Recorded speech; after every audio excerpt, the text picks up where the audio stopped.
All right, guys, thanks for the recent donations. If you gotta if you're skipping a meal to send a donation, then by all means continue to skip those meals and send those donations. Fasting is good for you. Click the links to go to Odysee and BitChute. So I spent 10 minutes reading about diverse people of diversity arguing about Iggy Azalea because she had a wig and a camera color corrected her to look a little bit darker than her natural whatever she is.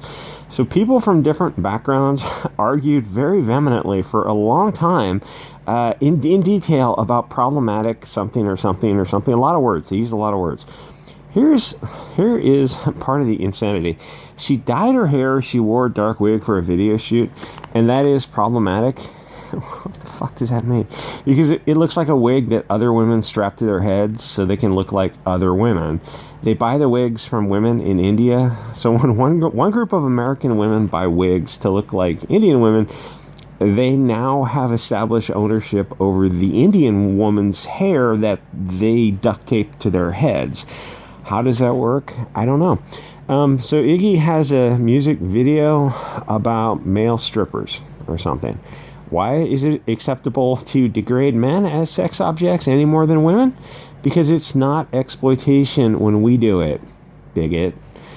They're not happy camps. They're re-education camps for the wreckers of progress who committed wrongthink against the state.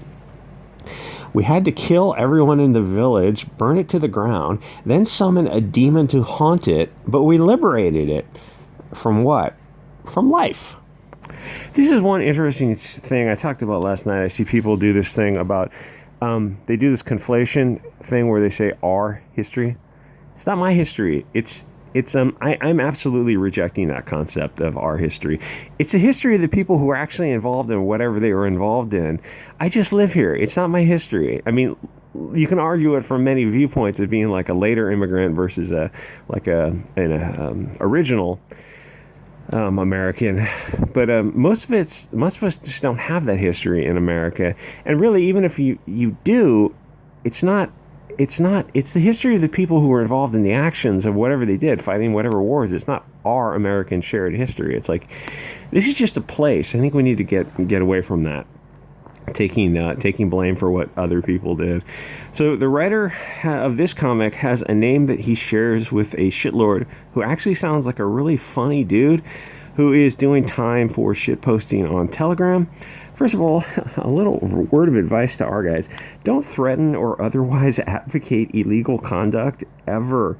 Threats are actionable, i.e. you will be arrested and charged if you are fair countenanced. If you're in an inner city gang, you may threaten all you want. If you're on Twitter, you know what I'm talking about. You are like kryptonite to the feds. The feds preferentially prosecute fair people of the light.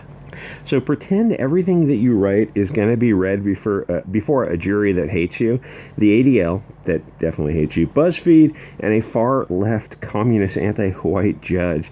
Avoid the situation. Don't argue ad hominem with people online. It gains you nothing. You're the smartest kid on the, well, you know what I mean. I don't even know what I can say on YouTube anymore. They are so strict. Attack the argument, not the man. Oh, and please notice the only people who talk tough online are fatties. If you stop being a fatty, you no longer will feel that you need to win arguments online. It just doesn't matter. So because this guy talked tough online, he's now a felon who, when he gets out, he's probably going to be a felon in possession of a firearm. So it's like you're going to go back when you get popped on that second charge. Was it worth it? You got to win an internet fight. Some guys are too dumb for this world. Maybe the feds are doing us a favor by clipping the low IQ branches. The FBI is corrupt, and you know that you're being targeted, but you still get into exchanges online. It's why normie right-of-center channels on BitChute and Telegram have to disable comments. Like Mark Dice or whatever those kind of channels are, which way beyond. Because when you go in the comments and you throw in illegal acts, you hurt the channel, which is a little bit suspect. Anyway, a bit of an introduction to get to this guy who wrote some Captain America comic where he hates America and he hates nationalism. Captain America hates nationalism. Mr. Blonde Hair, Blue Eye wants more diversity. Okay. Hey, buddy, join us because we hate what you globalists have turned America into. Diverse is our strength. Is it really? Give me some examples. Now give me some examples based on long-term success. That's what I thought. America wasn't a paradise for everyone on Earth. It wasn't meant to be. They already have areas to bring to the full fruition of paradise. To turn a place into all things to all people is to create Brazil, which is akin to the Garden of Eden. So maybe that is a valid goal, to strive to be more Brazil-like. They are the most mixed place on Earth. I bet you didn't know that. They are the happiest people with the highest quality of life. Even their life expectancy is long, which makes Brazil the best place on Earth, is that they're unified as one people. One blood, one culture, so much so that they will die to defend their way of life.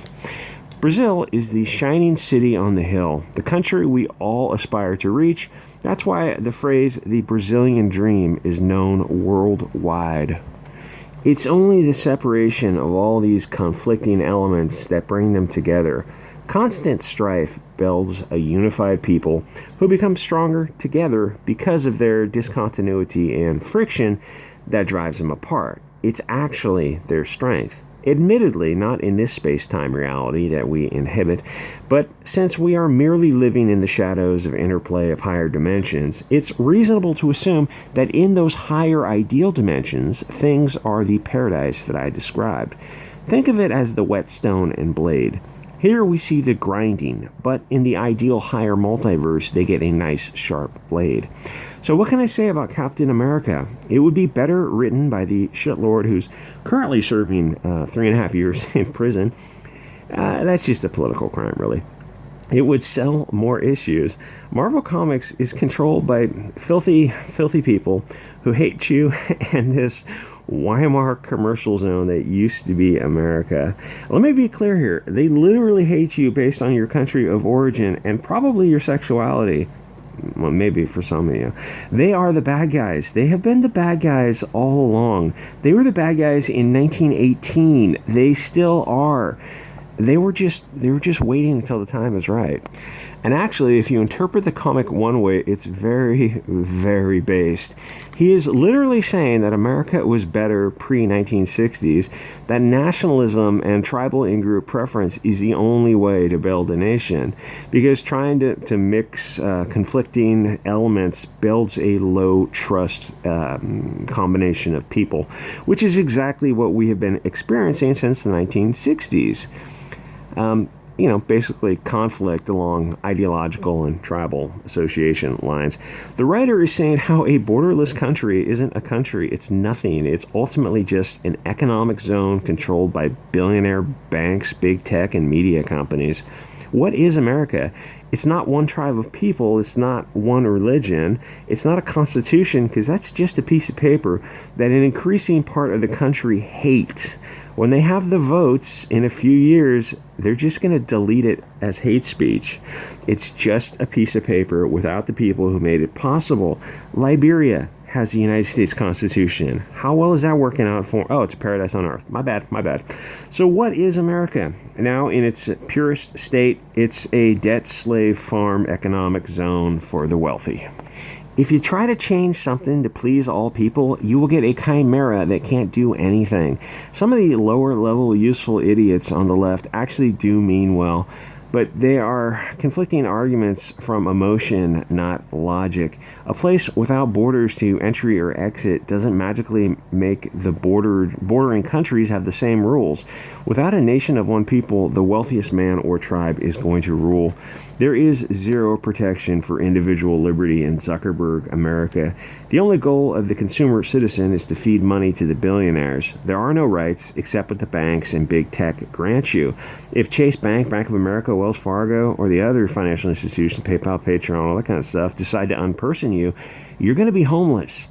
If an individual cannot fight the banks, you don't have that kind of power or the money, or big tech. We're already slaves. It just hasn't reached the broader understanding yet. Trump did nothing to protect our liberty from corporate oppression because Trump isn't a nationalist. He's just some guy who thought it would be fun to run for president. He doesn't have any core beliefs other than money. Hey, admittedly, Biden is even worse. His entire cabinet actually has, how do I say this part? Ooh, I used to say this on videos. Now I don't know if I can say this. His entire cabinet, investigate his entire cabinet for, I don't even think I can get into it anymore. Anyway, America is beyond screwed. People are just seeing it now. We can't save America. It is way too far gone. But we could split. Yes, that is possible. It's not easy, but, you know, nothing is easy. We have irreconcilable differences at this point.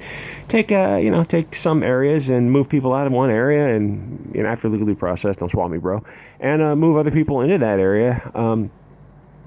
Constitutionally and legally, like Oregon, Idaho, Washington, Montana, whatever. Make a constitutional republic like in America with borders, because otherwise you're just you want to be ruled by Twitter, Facebook. Bank of America, where if you say wrong thing, like, you can be made homeless. Oh, our Constitution, if it doesn't protect you from the banks, financial institutions, and big tech, then it's worthless. It should protect you. Yes, it should. Gee, why isn't the Congress doing something about that? It's a good fucking question, dudes. All right, like, comment, subscribe. Thanks for the support. Continue to support me, even if you go hungry, because I deserve it. See you guys next episode.